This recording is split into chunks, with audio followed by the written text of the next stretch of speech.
cancelled. Thank you, Speaker. Again to the Premier.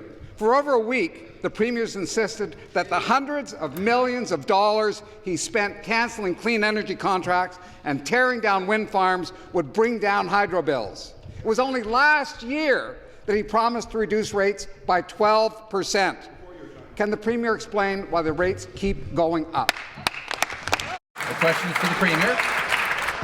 Well, through you, Mr. Speaker, I just want to remind the opposition leader and the Liberals, they put us in a spot that we're the most uncompetitive energy cost in North America.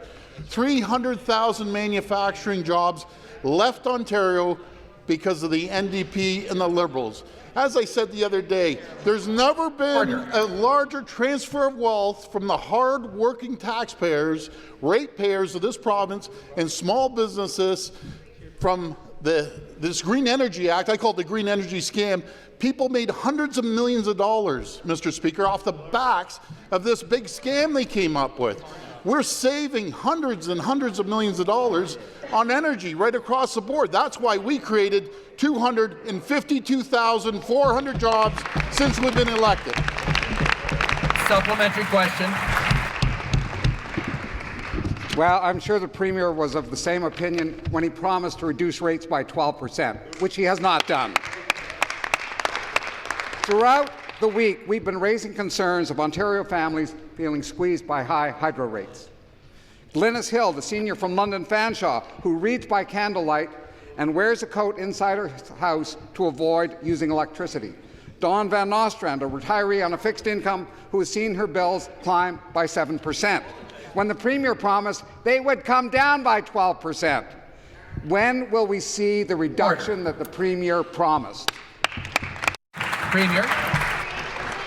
Again, Mr. Speaker, I just want to remind the opposition the reason the hydro rates are at the rate they're right now is because of them.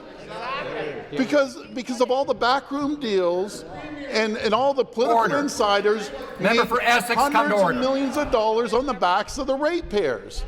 That's the reason this happened, and we will make sure we hit our 12% reduction before the end of this term, as we promised. We're driving efficiencies through this province. Our province is booming. We're leading North America in economic growth, in jobs. Our province is booming. We don't, Mr. Speaker, we don't have enough people.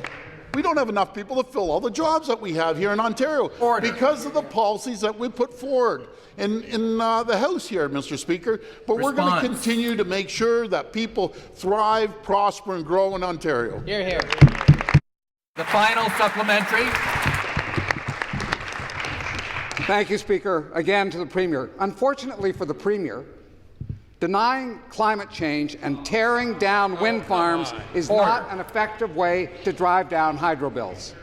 In fact, it wastes hundreds of millions of dollars and has left seniors like Dawn and Glynis paying more. Is the Premier ready to admit he has no plan to deliver on his promise of a 12% reduction?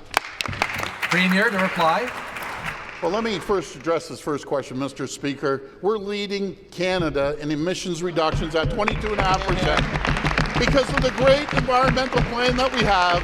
They're going to make sure we have clean air, clean lake, clean rivers, clean parks. We're leading the country. We're going to hit our 30%, and hopefully, Mr. Speaker, we'll exceed the 30% target from Paris Accord 2030. We're well on our way, and again, I'm so proud of our environmental policies, but you don't have to tax the hardworking people of this province to be environmentally friendly. That's what they believe in, Mr. Speaker. The next question, the member for Brampton Centre.